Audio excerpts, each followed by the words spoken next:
Hello बच्चों, let's read the question. Question says, if matrix A is equal to iota 0 0 iota comma n belongs to natural number, then a to the power 4n equals, A option is matrix 0 iota iota 0, B matrix is 0 0 0 0, and C is the matrix 1 0 0 1, and D option is the matrix 0 iota iota 0.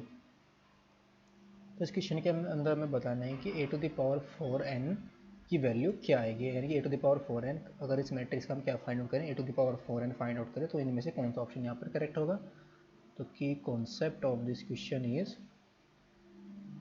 की concept में हम use करेंगे matrix multiplication, matrix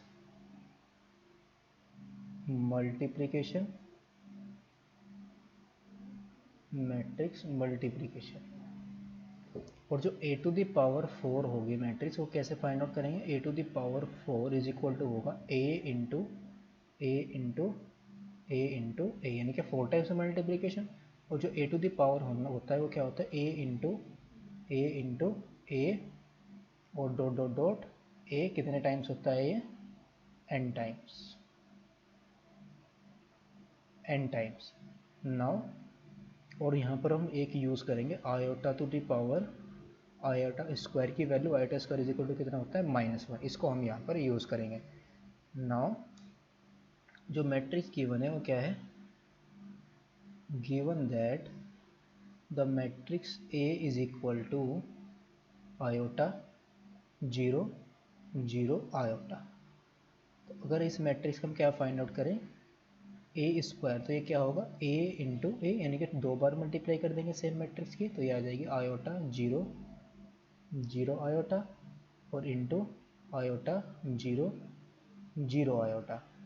तो कितना आएगा, ए square is equal to आ जाएगा iota into iota iota square, iota into और 0 into 0 0 हो जाएगा, आयोटा इंटू 0 0, और ये भी एंट्री हमारी आ जाएगी 0. नाउ 0 0, ये एंट्री भी 0.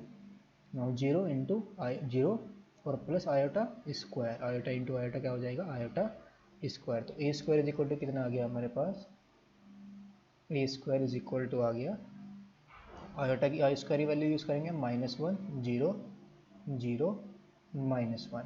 नाउ ए क्यूब फाइंड आउट करेंगे हम. ए क्यूब क्या होगा, ए स्क्वायर इंटू ए, और ए स्क्वायर की वैल्यू हमारी क्या है, या अगर हम a टू द पावर 4 को फाइंड आउट करें, हम सीधा directly a to the power 4 को हम कैसे फाइंड आउट कर सकते हैं, a to the power 4 is equal to क्या होगा, a into A into A into A, 4 बार मल्टीप्लाई, और a इंटू क्या है a स्क्वायर, तो a इंटू ए क्या है a स्क्वायर, और a स्क्वायर की हमने अभी वैल्यू फाइंड आउट करी है. a स्क्वायर मैट्रिक्स क्या है हमारे, -1 0 0 -1 और इंटू -1 0 0 -1. तो a to the power 4 matrix क्या आ जाएगी हमारी, -1 इंटू -1 कितना आ जाएगा, +1, और ये 0 और 0 0, ये एंट्री आ जाएगी हमारी 0 0 0, ये एंट्री भी हमारी आ जाएगी 0 0, और माइनस माइनस प्लस 1 हो जाएगा. तो ये एंट्री आ रही है हमारी कितनी, 1. नाउ हमें a टू द पावर क्या फाइंड आउट करना है, 4n को फाइंड आउट करना है. तो a to the power 4n किसके इक्वल आ जाएगा, a टू द पावर 4 और उसकी पावर n, और a टू द पावर 4 क्या होगा, a to the power 4 into A to the power 4 और into dot dot dot a to the power 4 कितने times होगा, ये n टाइम्स. तो ये तो सब की सब मैट्रिक्स हमारी क्या है, आइडेंटिटी मैट्रिक्स है. तो आइडेंटिटी मैट्रिक्स हम कितनी बार भी मल्टीप्लाई कर ले, तो ये कितना आएगा, a to the power 4n is equal to क्या होगा, 1 0 0 1, दैट इज क्या आएगा 1 0 0 1 इंटू 1 0 0 1, और इंटू कहाँ तक जाएगी, 1 0 0 1 n टाइम्स तक.